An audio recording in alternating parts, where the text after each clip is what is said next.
नमस्कार दोस्तों, मैं हूं अमित सक्सेना और आप लोग देख रहे हैं नक्श film and theatre acting studio.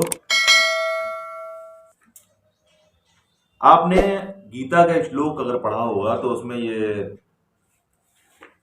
सुना होगा, हिंदी में अनुवाद में आपको बता रहा हूं कि जिस तरह से हम पुराने वस्त्रों को त्याग करके नए वस्त्रों को धारण करते हैं, उसी तरह से जो हमारी आत्मा होती है वो पुराने शरीर को त्यागती है और नए शरीर में प्रवेश करती है। क्योंकि पुराना शरीर कमजोर हो जाता है, खराब हो जाता है, तो वो शरीर को त्याग देती है और नए शरीर में प्रवेश करके एक नया चरित्र धारण कर लेती है। तो आज मैं यही बताना चाह रहा हूं कि अभिनय में, एक्टिंग में क्या होता है कि एक्टिंग में भी बिल्कुल सेम चीज जो है ना, एक एक्टर के लिए साथ होती है, एक्टर को करनी चाहिए। नए कपड़ों को पहनने के लिए पुराने कपड़ों को उतारना पड़ेगा, नए कपड़े धारण करेंगे।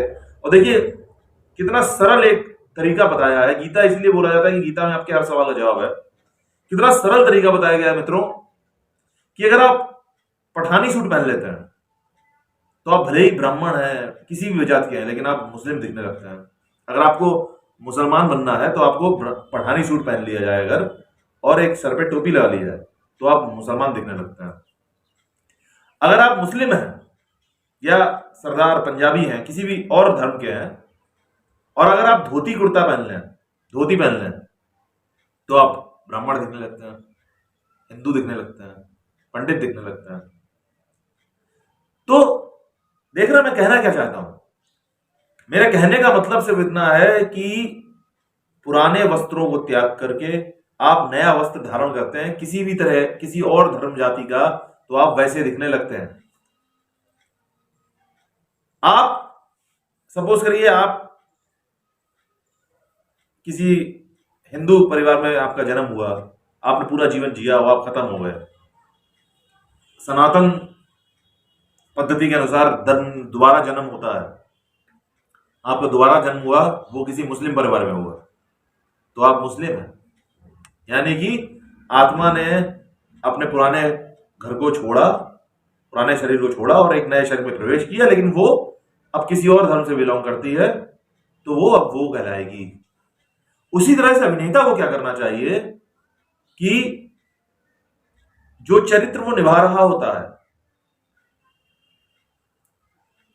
काफी सारे जो टीचर्स हुए हैं एक्टिंग के, तो किसी ने बोला है कि switch on switch off technique का इस्तेमाल करना चाहिए, किसी ने बोला है कि कैरेक्टर के डीपली अंदर, बिल्कुल डीप अंदर चले जाओ, बाहर मत निकलो। एक एक्टर को बिल्कुल उसी तरह से उस चरित्र को छोड़ देना चाहिए जिस तरह से आप अपने पुराने वस्त्रों को छोड़ के नए नए पहन लेते हैं। आपको करना यह है कि आपको कोई चरित्र मिला, और सपोज करिए वो चरित्र जो है, बेबी प्ले जो है विजय तेंदुलकर जी का, उसमें शिवप्पा का कैरेक्टर मान लीजिए आप कर रहे हैं, सपोज करिए। तो शिवप्पा का कैरेक्टर जो आप कर रहे थे, अब आपने जब अगला प्ले किया, और अगले प्ले में आपने टैक्स फ्री एंटरटेनमेंट, जो कि चंद्रशेखर फनसलकर जी का लिखा हुआ है, मराठी राइटर, उसमें जो मास्टर या फिर जगताप या पंढरपुर या काले, इनमें से कोई अगर आप एक रोल कर रहे हैं, तो आपको फिर शिवप्पा के कैरेक्टर से तुरंत हटके और उस कैरेक्टर को धारण करना होगा। बिल्कुल उसी तरह से जैसे आत्मा शरीर को, पुराने शरीर को छोड़ के नए शरीर को धारण करती है, हम जब कपड़े पुराने हो जाते हैं तो उसको हटाकर नए कपड़े धारण करते हैं। उसी तरह से एक अभिनेता को पुराने चरित्र को तुरंत दिमाग से हटाकर एक नए चरित्र के अंदर घुसना पड़ता है, उसकी स्किन के अंदर जाना होगा। और उसकी स्किन के अंदर जाने के लिए जो मेन पॉइंट है, सबसे पहले आपको जो है नवरस का ज्ञान होना चाहिए, नवरस के बारे में पता होना चाहिए। नंबर 2, चरित्र की 7 एलिमेंट्स, 7 मूलभूत बातें जो एक अभिनेता को हमेशा ध्यान रखनी चाहिए। कौन कौन सी है? कि जो कैरेक्टर वो निभा रहा है उसकी उम्र कितनी है, नंबर 1। नंबर 2, कहां का रहने वाला है, परिवेश उसका कहां का रहने वाला है, मतलब वो भारत का रहने वाला है, पाकिस्तान का रहने वाला है, अमेरिका का रहने वाला है, वो किस देश का रहने वाला है, किस प्रदेश का रहने वाला है, किस शहर का रहने वाला है, शहर में किस मोहल्ले का रहने वाला है, और वो क्या है। परिवेश में दोनों चीजें आती हैं, डॉक्टर है, इंजीनियर है, आतंकवादी है, वकील है, या बुरा आदमी है, अच्छा आदमी है। नंबर पहले पे क्या चीज थी, उम्र। नंबर 2 पे परिवेश। नंबर 3 पे उसका सामाजिक व्यवहार, कि समाज के संग उठना बैठना उसका कैसा है। नंबर 4 पे उसकी मानसिक अवस्था क्या है। नंबर 5 पे उसकी एजुकेशन क्या है, शिक्षा क्या है, उसने पढ़ाई लिखाई क्या करी है। नंबर 6 पे उसकी मनोस्थिति क्या है।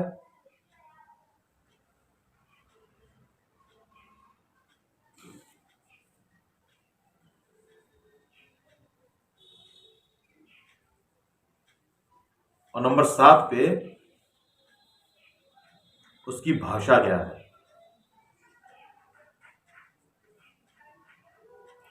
तो ये पहले 7 एलिमेंट्स जो हैं, जब आप कोई एक चरित्र को निभाते हैं तो आपको पुराने चरित्र को छोड़ के नए चरित्र में आने के लिए इन 7 चीजों का ध्यान रखना जरूरी होता है।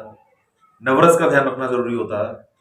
उसके बाद जैसा कि हम लोग जानते हैं कि हमारे 7 दुश्मन होते हैं हमारे शरीर के अंदर, काम क्रोध लोभ मोह मद मत्सर्य। काम क्रोध लोभ मोह मद मत्सर्य, 6 दुश्मन जो होते हैं वो हमारे शरीर के अंदर होते हैं।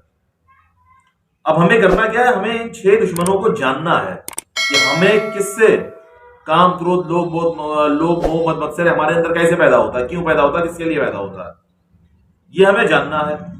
और इसको खत्म नहीं करना है, इसको निकालना नहीं है।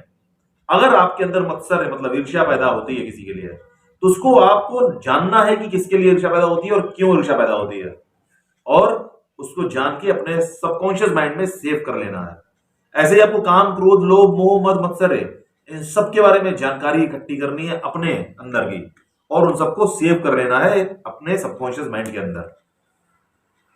फायदा ये होगा कि जब आप चरित्र निभा रहे होंगे किसी और का, तो आपको ये काम क्रोध लोभ मोह मद मत्सर जो है काम आएंगे उस कैरेक्टर के अनुरूप। सपोज करिए कि आप दुर्योधन का कैरेक्टर कर रहे हैं, तो दुर्योधन के अंदर कौन कौन सी चीजें थी, मद था, मत्सर्य था, ईर्ष्या भी थी उसके अंदर पांडवों को लेकर, ठीक है, मद था, काम थी, काम की भावना थी, क्योंकि द्रौपदी ने जब उनका उपहास किया, मजाक उड़ाया, तो वो चीज भी पैदा हुई। लोभ था, जमीन को लेकर और राजपाट को लेकर, मोह था, मत्सर्य तो था ही, मद था, घमंड था कि मैं हमारे 100 भाई हैं और हम बड़ी सेना है, हमारे पास सारे लोग हमारे साथ हैं। तो जब आप दुर्योधन का कैरेक्टर करेंगे तब आपको इन सब चीजों में से किसी को या सबको ही लाना पड़ेगा बाहर। अगर आपको अपने अंदर की छुपी हुई ताकतों के बारे में पता होगा तभी आप अच्छे से कैरेक्टर कर पाएंगे। अदरवाइज आप ऊपरी तौर पर चिल्लाकर या फिर जबरदस्ती एक्सप्रेशन देकर, या फिर अगर डायरेक्टर आपको समझा रहा है, डायरेक्टर ने बोला कि भाई ऐसे ऐसे करना है, तो उसकी मान के आप एक्टिंग कर लेंगे, लेकिन आप एक बहुत ही साधारण किस्म के एक्टर बन के रह जाएंगे। आज के लिए बस इतना ही। अगर आपको मेरी बातें सही लगी हो और अगर कोई चीज समझ में आई हो, वीडियो समझ में आया हो जो आज मैंने आपको बताया है, और यदि नहीं भी समझ में आया हो तो कमेंट करके जरूर बताएंगे। नक्श थिएटर, नक्श film and theatre acting studio का जो चैनल है, अगर आप फेसबुक पर देख रहे हैं तो मुझे फॉलो करेंगे, अगर आप यूट्यूब पर मुझे देख रहे हैं तो आप मेरे चैनल को सब्सक्राइब कर दीजिएगा, और कमेंट करके जरूर बताइएगा कि क्या जो मैं कह रहा हूं वो सही है, आप किस हद तक इस बात को मानते हैं। और भी जानकारी पाने के लिए और भी ज्यादा एक्टिंग को समझने के लिए मुझसे संपर्क कीजिए।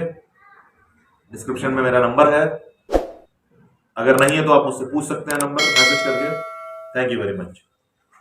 जय रंकर।